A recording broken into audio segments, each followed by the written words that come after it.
नमस्कार सर्व शेतकरी बांधवांनो, मी सध्या माझ्या शेतामध्ये आहे आणि हा समोर तुम्हाला दिसत आहे हरभरा बघू शकता लाईव्हमध्ये तुम्ही।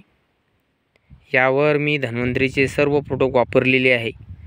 तर फवारणी करून 4 दिवस झालेले आहेत। तर याला बघू शकता तुम्ही कसे फुटवे फुटलेले बघू शकता। हे जे तुम्हाला बारीक बारीक फुटवे दिसत आहे, क्वालिटी सुद्धा छान आहे। धन्वंतरीचे सर्व प्रोडक्ट याच्यावर वापरलेले आहेत। बुरशीनाशक मायकोरिज, भुरी, डावणी, ठिप्स, बुरशीनाशक मायकोरिजने जाते। त्यानंतर इम्युनिस अल्ट्रा, त्यास इम्युनिस अल्ट्रा आळीसाठी वापरलेला आहे आणि यावर स्टिकरसुद्धा वापरलेला आहे। स्टिकरचं महत्त्व काय आहे की आपण प्रत्येक फवारणीला स्टिकर वापरणे महत्त्वाचे असते। कारण स्टिकर वापरल्यामुळं जर समजा फवारणी करत असताना तुमच्या झाडावर एक थेंब जरी औषधीचा पडला तर स्टिकर हे मुळापर्यंत औषधी पोहोचवण्याचं काम करते आणि स्टिकर हे अत्यंत महत्त्वाचं आहे प्रत्येक फवारणीला वापरणे। आणि याच्यावर RP-176 सुद्धा वापरलेले आहे।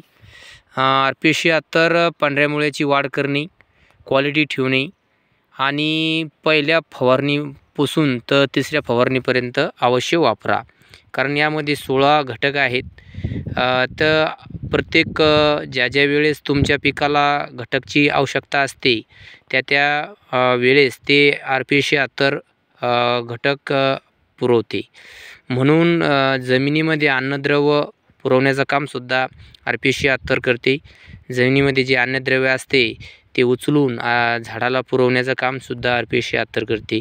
जमीन भुसभुस करणे, जमिनीला नरमाई आणणे, जमीन ही सुपीकता बनवणे आणि RP-176 हे जैविक आहे आणि जैविक असल्यामुळे यामध्ये जमिनीची सुपीकता वाढवणे, जमीन भविष्यामध्ये टिकणे।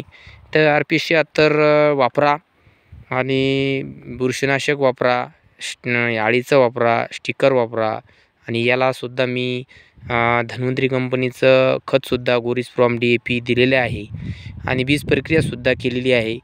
तर अवश्य वापरा। माझं नाव अनंता विलास शिंदे, माझा मोबाईल नंबर 9373 113493 आहे।